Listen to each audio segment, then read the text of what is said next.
Greetings. I want to talk to you a little bit about competence, the quiet force that shapes everything. You know that what nobody talks about enough is competence. No talent, no charisma, no vision, competence.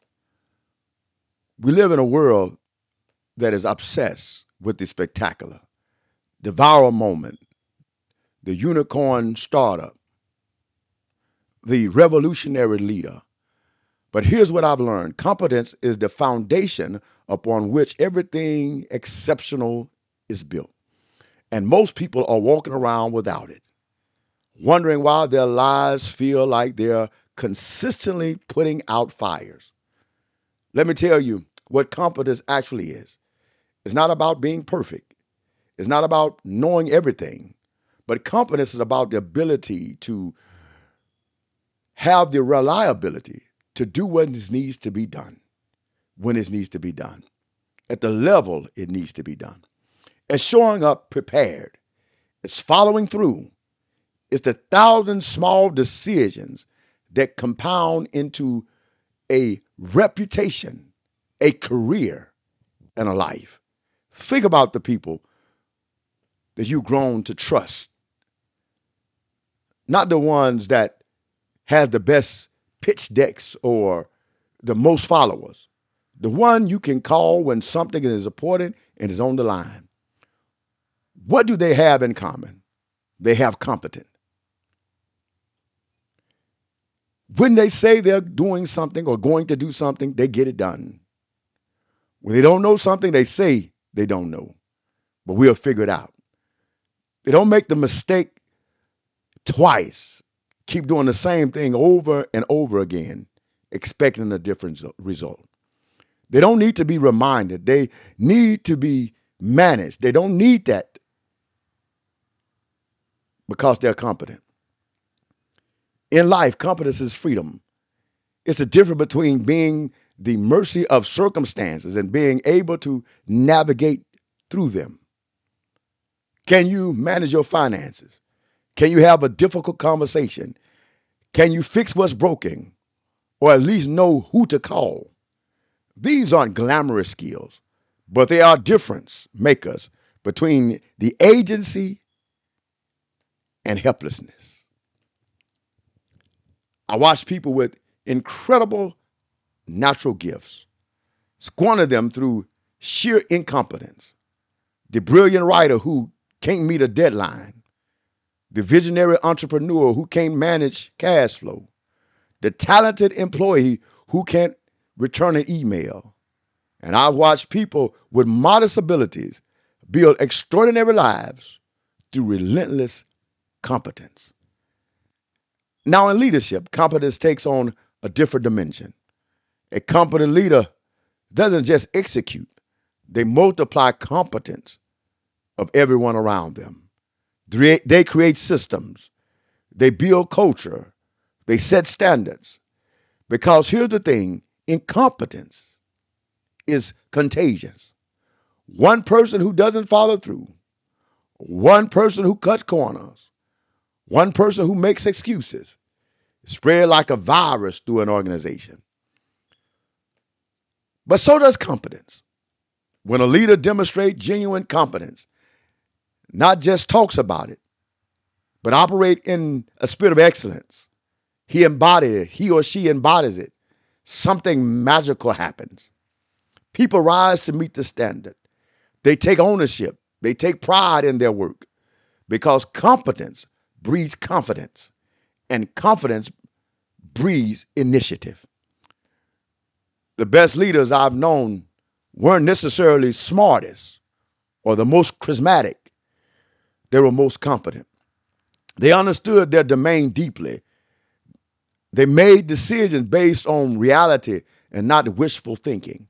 They hired people more competent than themselves and got out of the way. They admitted mistakes early and corrected them with good course of action. And they did this quickly. They didn't need the spotlight. The results spoke for themselves. In business, competence is the only sustainable competitive advantage. You can have the best product ideal in the world, but if you can't execute, if you can't deliver quality consistently, manage operations effectively, serve customers reliably, you have nothing. The graveyard of failed businesses is filled with great ideas executed incompetently. And here's what's insidious about incompetence. It's often invisible to the person suffering from it. The incompetent manager thinks their team is the problem. The incompetent salesperson blames the market. The incompetent leader points to external flaws or factors. They don't see the pattern because they're at the center of it. So, how do you build competence? Let's start with intellectual honesty. You have to be willing to see yourself clearly, your strengths, yes, but more importantly, your gaps. What are you bad at? What do you avoid? What mistakes that you make because you're anxious? That's your roadmap to build, to correct, to get success. Then you build deliberately. You don't just work hard. You work on the right things. You see the feedback even when it stings. You study people who are better than you.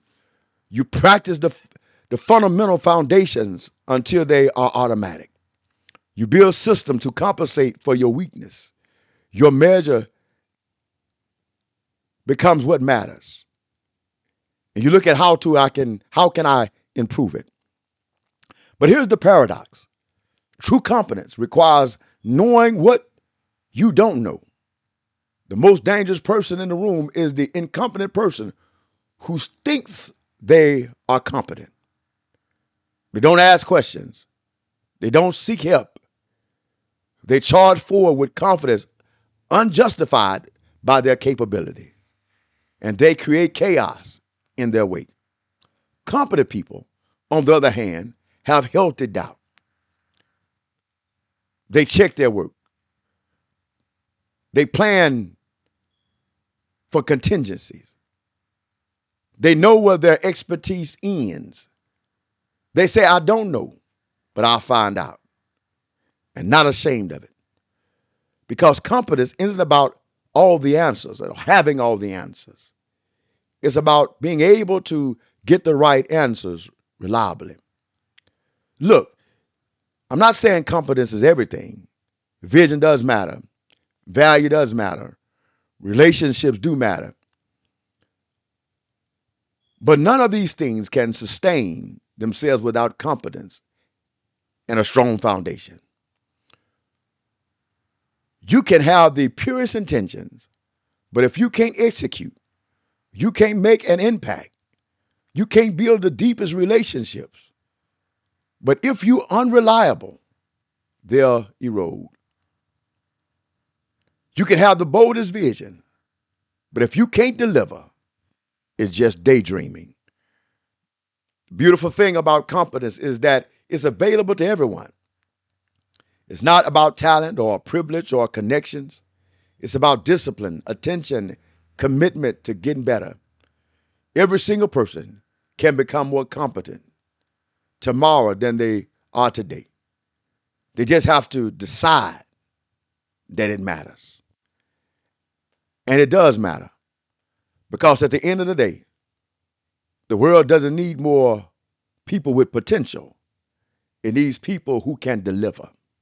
It needs people who can be counted on. It needs competence. So ask yourself, in the areas that matter most to you, are you competent? Not good enough, not getting by, but actually competent. Because that's where transformation begins. Not with a revolutionary idea or a perfect opportunity, but with the quiet decision to make what's before me better than ever before? Have you reviewed your life to make sure, to ensure that you are on the competent track? Do your best. Plan, learn, be a lifelong learner. Be competent, because it changed everything. Thank you for listening in.